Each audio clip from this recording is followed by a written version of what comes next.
Karen recently was appointed the head of the director of the New York State Petroleum Council here in New York. But you know, her background is fascinating. She is a farmer. She manages agricultural and woodlands on a 130-acre farm south of Albany. She has her whole life grew up on a mushroom farm here in the Hudson River in Catskill, the granddaughter of a Croatian immigrant who shoveled coal to fire the kilns when we had this big cement presence near Albany. Her grandfather farmed by day and worked on cement company land, and she's still very active, as is her entire family, in the farming industry here in New York. Karen has a fascinating story to tell you. She really is a person who understands, as much as anybody I've ever met in my life, what it is to get dirt on your fingernails and then go to work and do all the hard tasks and then come home and take care of a bunch of kids and make life work. I'm pleased to introduce Karen Moreau.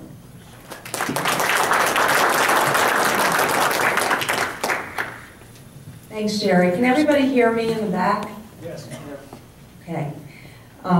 Thank you, Jerry. Thanks to everyone for being here today. I know many of you I recognize, and you'll have busy lives, so we really appreciate that. And for those of you who are elected officials, we also appreciate the role that you play. Very difficult at times.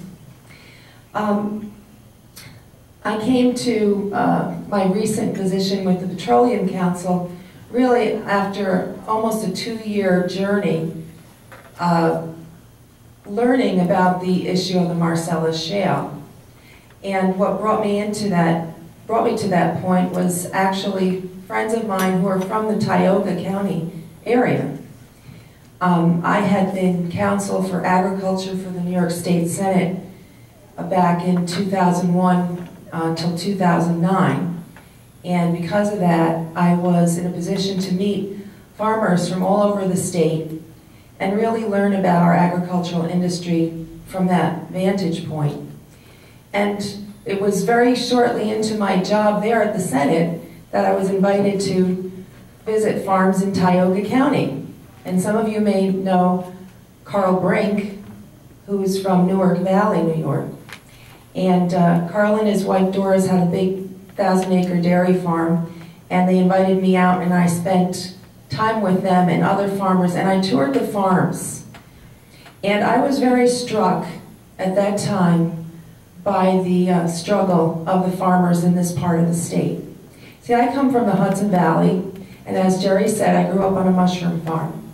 And at one time there were a lot of mushroom farms there, but our family farm on the Hudson River is the only one left.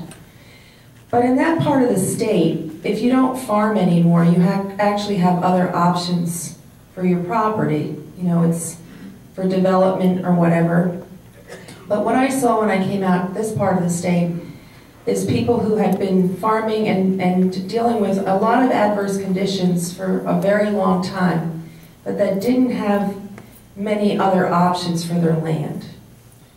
So when this Marcellus issue started to come up out of the ground, farmers here said, you know, I'd really like you to come out and take a look at what's happening in Pennsylvania right next door and what's not happening to us here in New York. And that really is how I got involved. And a friend of mine who's a farmer from Candor was driving a water truck in Pennsylvania, and I ended up going down there with him in his pickup truck and driving through the area of development in Bradford County, and then actually went right to the headquarters of Chesapeake in Towanda and met with people there and started this conversation and journey in learning.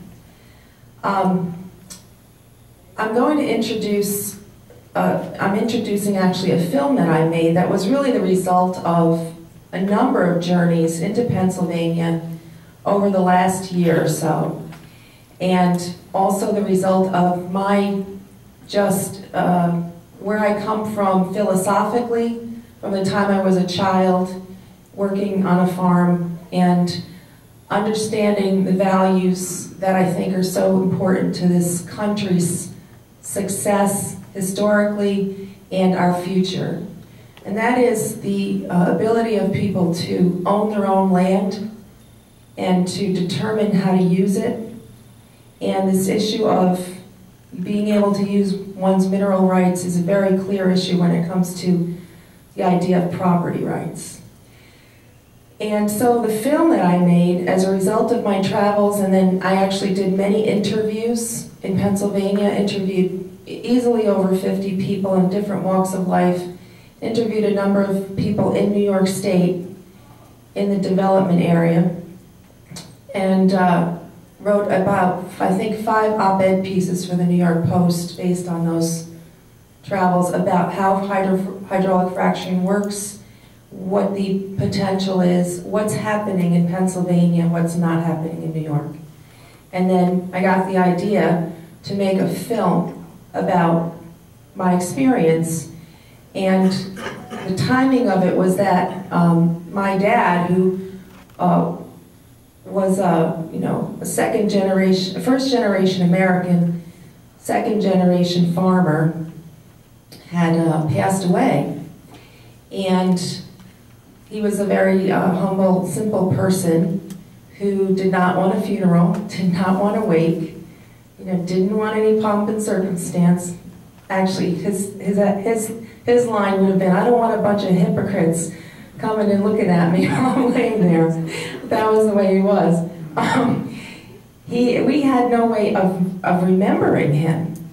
And when I say we, it's my mom and one of 9 kids. So I had suggested to my siblings that, why don't we hire a professional filmmaker and do a film in Dad's memory, and a film really about farmers and about property rights and about what I have seen as the decline of rural New York as a result of the loss of agriculture and the loss of industry and its impact on communities. And so just a little hint of information, because I've had questions from some people who have seen the film, and it hasn't been shown that many places yet. We did run it on Binghamton TV at the request of some of the landowners out here, but I had a connection to Pennsylvania from the time I was pretty young, and that was because Pennsylvania historically is the mushroom capital of the world. And all of our supplies came from Kennett Square, Pennsylvania. So as soon as I got my driver's license, and I was the oldest daughter, my father sent me and my sister down to Kennett Square, which was about a 6.5-hour ride from Catskill. And I would drive through areas of Pennsylvania that were very depressed, and where the coal mines were no longer active and the steel industry was shut down. The cement industry there had already shut down. And so I always was driving through this kind of a landscape to get where we needed to be. And I had this connection with Pennsylvania. And so also, our family's success in the mushroom farming business was very much due to technologies that were developed in Pennsylvania, which ultimately my father found there and brought back to our farm and allowed our farm to basically make a turnaround when we were basically on the edge of extinction. So just the film starts out in my family's farm in the Hudson Valley. It's 3 short parts. It can be viewed online. I also have DVDs for people. It's 3 short parts, and it sort of takes you through what's happened in the Hudson Valley in my experience as a child and as an adult. And then we move into central New York, and I describe the what I view as a division in the state on the local level, the fight about this issue. And we try to present both points of view, the people that are opposed and the people that are in favor. And then part 3 actually goes into Pennsylvania, where we interview people who have had development now for several years and can talk about their experience. So I thank you for your attention, and I thank you for allowing me to be here.